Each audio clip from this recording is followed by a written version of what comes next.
Merci Monsieur le Président, Madame le Commissaire, chers collègues. L'éducation et la formation professionnelle sont des compétences nationales. Toute tentative de standardisation européenne méconnaît les réalités économiques et culturelles propres à chaque nation. En France, la dévalorisation des formations techniques et manuelles a conduit à une véritable catastrophe, tandis que la massification de l'enseignement général a laissé des milliers de jeunes sur le carreau.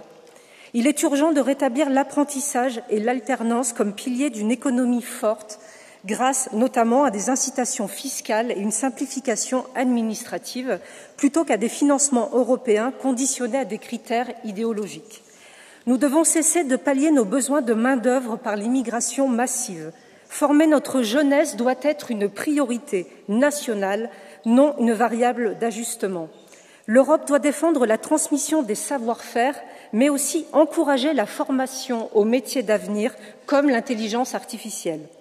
Enfin, l'Union européenne finance trop souvent des formations imposant des dogmes progressistes, dits inclusifs, au détriment des compétences réelles et du mérite. Les États doivent préserver leur liberté d'organiser leur système éducatif en fonction de leurs besoins.